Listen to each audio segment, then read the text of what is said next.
আপনার টাকা লাগবে না? এই নেন টাকা। কি হইলো, নেন। ওরে আল্লাহ, এতগুলো টাকা সামলা আমার দিয়ে দিলে? আমি তো কিছু বুঝতে পারলাম না।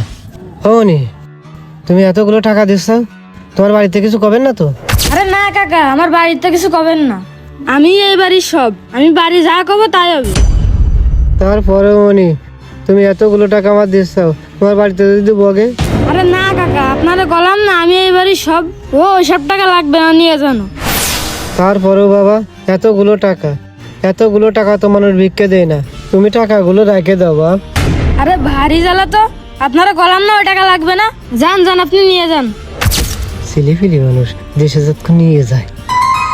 আচ্ছা তাহলে আমি গেলাম বাবা। হ্যাঁ আচ্ছা যান।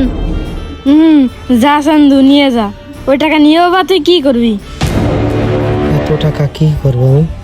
যাক, টাকা যত পাচ্ছি আমি নিয়ে যাই, একটা বাঘে আনতে। ইয়াসিন, এই ইয়াসিন, এই কোন রে তুই?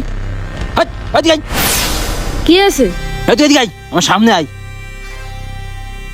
হে, আমি বিছানায় তো টাকা রাখিলাম, সেটা আগই।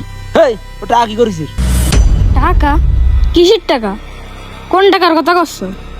কি সে টাকা বুঝতে পারতেছিস না? বিছানায় তো 2 লাখ টাকা রাখলাম, সেটা আগে করেছিস? ও ওই টাকা তো আমি ফকিরের কাছে দিয়ে দিছি। কি তুই করলি কি? ওরে আল্লাহ, আমারে কি করতে ফেলেছ? বলে অতগুলো টাকা ও ফকিরই দিয়ে দিছে। তুই করেছিস ডাকি? ঘরে ইট কিনতে হবে, বালি কিনতে হবে, রড কিনতে হবে। ওই টাকাগুলো আমি গুছায় রেখে দিছি, আর তুই সেটা ফকির দিয়ে দিছিস? এর আমি কি খবর? মাথায় তো কোনো কাজ করছে না, তাই মাথা তো গরম হয়ে যাচ্ছে আমার। কি রে, বকাবকি করতেছ কিনা? রাসেল ভাই না? তাই তো মনে হচ্ছে। যাই দিকে আসি। বল্লা, এ কিছু বুঝতে না, এর কান মুখ একদম। এ ভাই দাদা এ ভাই, কি এসছে ভাই? ওর সাথে বকাবকি করতেছে কিসের জন্য? আরে ভাই, আমি টাকা রাখলাম বিছানা তোরে 2 লাখ টাকা, ইট বালি সিমেন্ট আর মিস্ত্রির টাকা দেওয়ার জন্য।